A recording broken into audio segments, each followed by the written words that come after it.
닥터 여러분, 안녕하세요. 안녕하세요. 네, 닥터 스텔라의 심영진 원장. 장주현 원장입니다. 원장님, 코로나 장기화로 활동량이 줄면서 직장인들이 평균 6.3kg 살이 쪘다는 기사가 있더라고요. 저도 살이 너무 많이 쪄서 고민인데 갑자기 궁금해졌습니다.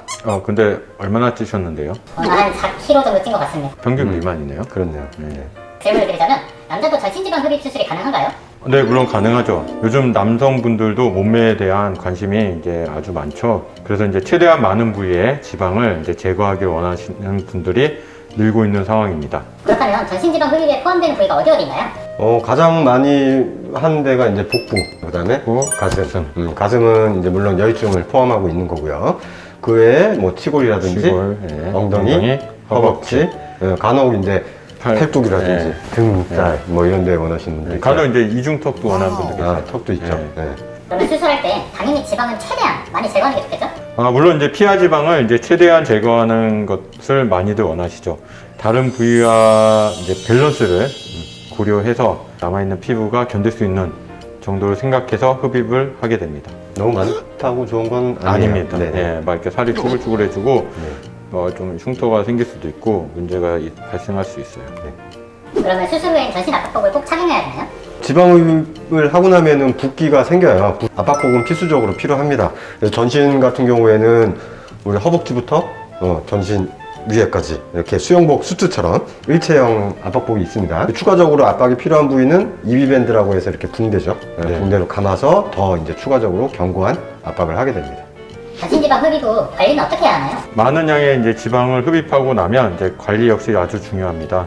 이제 복부처럼 앉아있을 때 꺾이는 부위라든지 보통 이렇게 앉아 있잖아요. 그러면 이제 꺾이죠. 그래서 이제 보통 거만하게 앉아 있으라고 사장님 포스 자세. 네. 사장님? 네네. 네, 사장님. 펴지도록. 네, 펴지도록 이렇게 거만하게. 네, 가슴 경우도 이제 웅크리는 자세를 자주 한다든지 뭐 이렇게 웅크리고 막 이렇게 하면은 이제 굴곡이 발생할 수 있고 네. 회복되면서 이제 섬유화가 진행될 수도 있습니다. 그래서 이는 압박복이 어느 정도 잡아주지만 부위별로 수술 후 자세에 대해서 이제 설명해드리고 그거를 이제 잘 따라서 이제 신경 써주시고 혹시 이제 문제가 있을 시에는 이제 고주파 치료나 주사요법 등을 통해서 추가 관리를 받는 것이 좋습니다. 평소 여유증 있는 분들이 좀 움츠리고 그렇죠. 다니잖아요. 기본적으로 네, 이렇게 웅크린 자세를 많이 하시기 때문에. 좀 수술은 잘 되는데 네. 수술 관리가 안 돼서 주름이 잡히거나 그럴 수 있는데 그것도 뭐 저희 병원에 오시면 해결은 다 해드립니다. 케어가 다 되죠. 네. 네. 그렇다면 지방 흡입으로 BTS B처럼 성남복근도 만들 수 있나요? 이전에 이제 저희 복근 한번 촬영한 적이 있는 것 같은데 모든 분들이 복부 지방 흡입한다고 청남 복근 생기는 건 아닙니다. 기본적으로 타고난 이제 복근이 어느 정도 발달을 해 있어야 되고 그다음에 피하 지방량도 적절하게 있어야지 수술 후에 아주 만족스러운 복근을 얻을 수가 있습니다. 그리고 또 하나는 지속적인 관리가 꼭 필요하고요. 복근 같은 경우에 운동이 꼭 병행돼야 되죠. 근데 이게 무슨 충격적인 이야기입니까? 지방 흡입을 해도 몸무게는 별로 줄어들지 않는다고요? 지방은 물보다 가볍습니다. 그래서 이를 비중이라고 하는데요. 비중이 한 0.7 정도로 물은 그러니까 1000cc가 1kg인데요. 지방은 1000cc가 한 700g 정도로 같은 부피일 때 물보다 가볍습니다. 그래서 지방 흡입량은 무게가 아닌 이제 부피로 판단하셔야 합니다. 중요한 건 사실 바디입니다. 바디. 네, 그래서 체형, 그러니까 라인, 뭐 예를 들어 좀 튀어나온 부위가 쏙 들어가거나 이제 그거를 생각하셔야지 뭐 몸무게 자체가 뭐 5kg 줄었나, 뭐 3kg 줄었나 그거는 사실 큰 의미는 없습니다. 여기가 왔을 때 재수술 가능하겠죠? 일단은 뭐 항상 가능하죠. 근데 지방흡입 한 부위는 다른 부위보다는 살이 잘 안 쪄요.